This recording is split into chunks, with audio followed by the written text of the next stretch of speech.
all just a summary, the 36 cases, the high amount cases that we put together, and then the land loot, potentially we can raise about 21.19 billion United States dollars. And that is far more than what we have been chasing the IMF for and subjecting ourselves to all kinds of conditionalities. President-elect, His Excellency John Dramani Mahama, announced this oral preparatory team. The members of the team include the eminent former Auditor General, Mr. Daniel Yaw-Domlevo, COP retired Nathaniel Kofi Boakye, lawyer Martin Kpebu, a private legal practitioner, and Mr. Raymond Acha, the ACE investigative journalist. I was tasked to be their chief servant of the preparatory team. We swung into immediate action. We set up channels of communication consistent with the mandate that the president-elect at the time gave us. So we set up a toll-free line, 0800 900 111. We established a website, www.oralgh.org, an email address, public@oralgh.org. Her Excellency the Vice President was also generous to offer us her conference room as our secretariat. So that served as our secretariat. So we didn't have to pay rent for our meetings.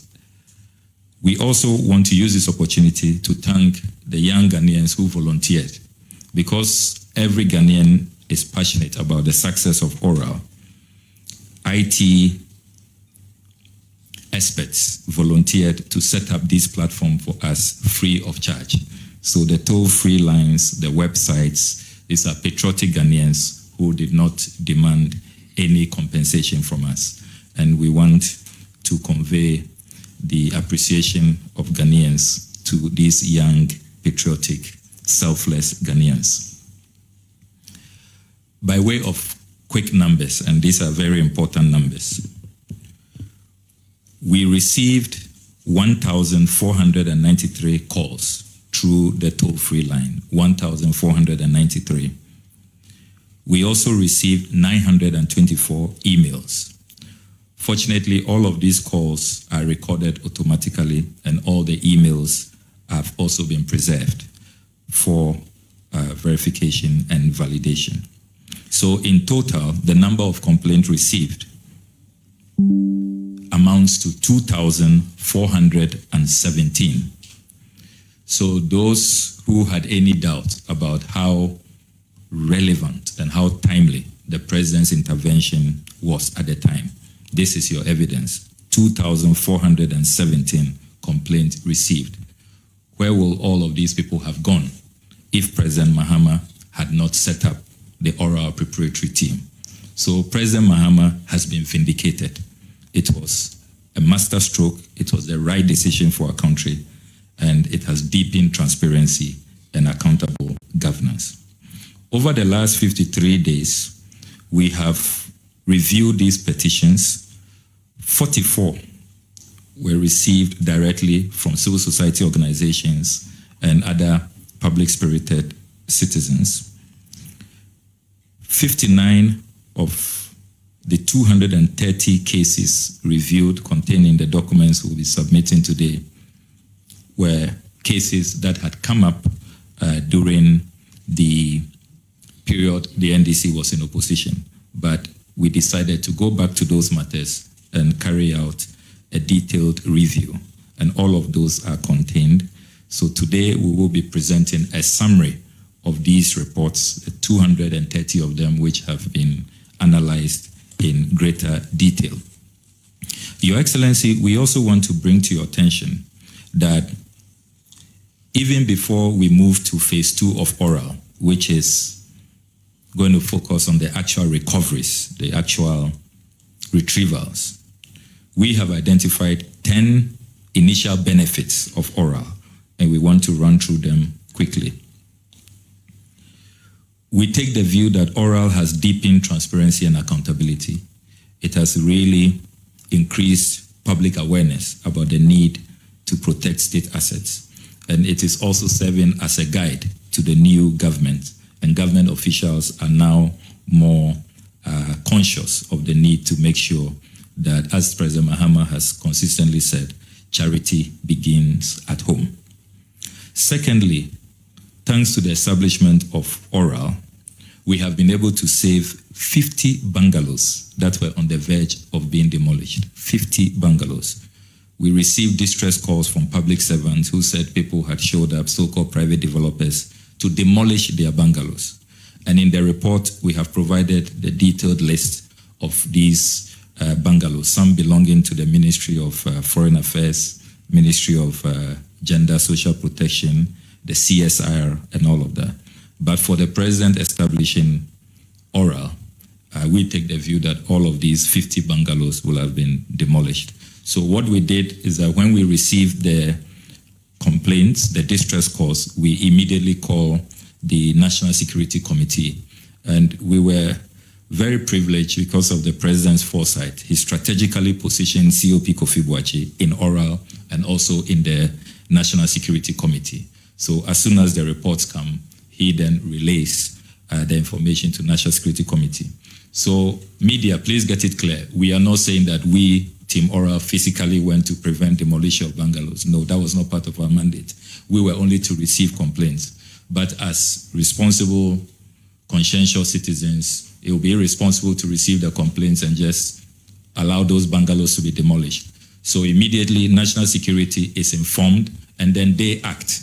So please ignore all of those barrage of unfair and baseless attacks that Oral has suffered. We did not carry out any fiscal operation on the ground. We only report to national security, and then they act. We also collaborated with national security to save the Northern Development Authority lands at cantonments. A private developer overnight on the eve of the president's inauguration moved in overnight to erect a wall, divided the property into half. Some of you are conversant with that land. It's just opposite the U.S. Embassy, very prime land. That is where the Constitution Review Commission used to sit under Dr. Raymond Atuguba. It was allocated to the Northern Development Authority, and these private developers claim that it now belongs to them. But the staff of NDA called us, and we promptly called national security, and they moved in. So we were able to save that land. National security has since demolished the wall, and so the land is safe for the Ghanaian people. We also collaborated with national security to halt state asset takeovers across the country. You'll see from the report that we have videos and pictures of vehicles whose number plates were being changed, and so that they will virtually steal them for private use. Again, acting on those tip-offs, national security moved in quickly and were able to save a good number, hundreds of these vehicles. Again, the list is provided in the report. There was also a clash at the Du Bois Center. We received a distress call that a private foundation was taking over. We immediately called national security.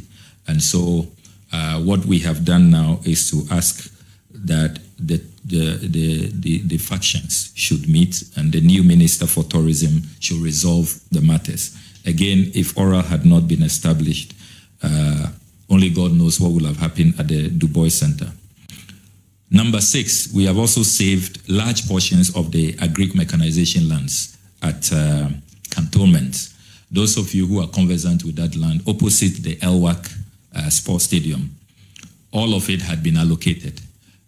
But fortunately, when ORA was established, the Association of Vegetable Producers and Exporters reached out to us that that's where they used to operate.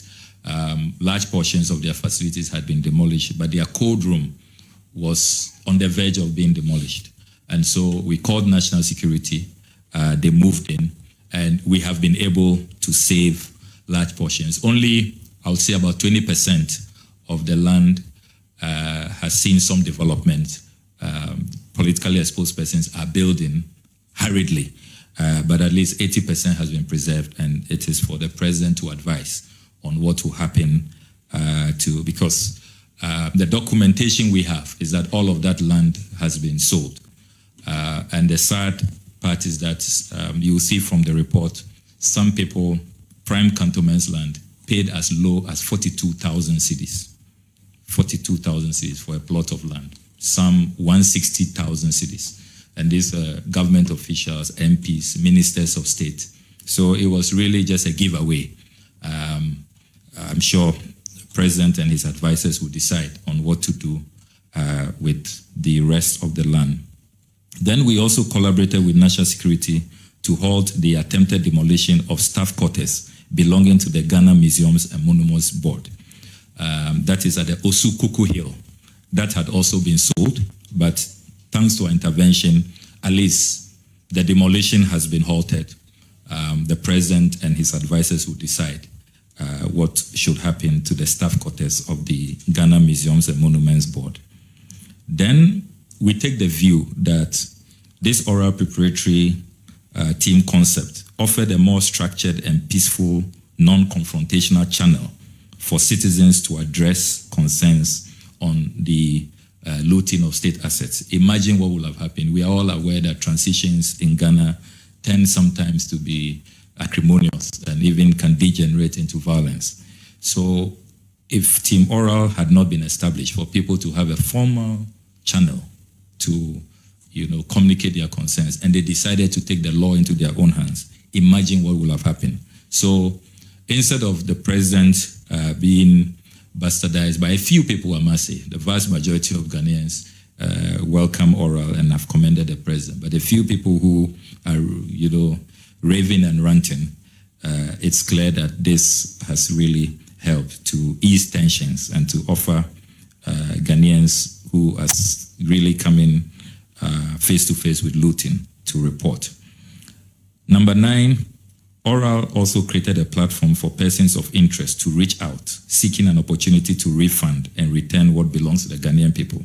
Quite a number of persons of interest have reached out that they are willing, whether plea bargain or whatever approach, to just have their peace and return, or probably pay the real value for the land that has been given to them. So all of that is contained in the detailed report, and the president and his legal advisors will take a decision on the way forward. Finally, President Mahama's oral initiative has also attracted phenomenal local and international requests for forensic collaboration to recover the loot hidden offshore. We have received a number of international requests to support this initiative of the president in terms of forensics and to help in offshore retrievals, and all of that is documented in the report. This is for the president to decide on the nature of these collaborations. Some of them have said that it will not cost us anything. They may just ask for a little percentage of success recoveries, but I'm sure the president, the attorney general will advise on that moving forward. We want to conclude with some fascinating figures. The 36 cases that we have reviewed in detail, if we are successful in recoveries, we can retrieve as much as 20.49 billion United States dollars. 20.49 billion United States dollars. 36 cases, and that's from National Cathedral, PDS, MS, SML. You have the GMPC salt pond decommissioning, and we decided that in this open session we will not go into greater detail, and so I want to be restrained. But there's a great deal of resources belonging to the taxpayers that can be retrieved. Then we've also done an estimate of the state capture, the lands. If we successfully ask people to pay conservative market value for the lands they have looted, again, the experts are telling us that we can recover about 702.8 million United States dollars for the Ghanaian people. That's if we just ask people, those who were paying 42,000 cedis, 120,000 cedis, 160,000 cedis, to pay the fair market value. Those are lands that $500,000, $600,000, you will even struggle to get cantonments land at that figure. So very conservative estimates. We take the view that if people are asked to pay the real market value, this is how much we can retrieve. So in all, just a summary, the 36 cases, the high amount cases that we put together, and then the land loot, potentially we can raise about 21.19 billion United States dollars. And that is far more than what we have been chasing the IMF for and subjecting ourselves to all kinds of conditionalities.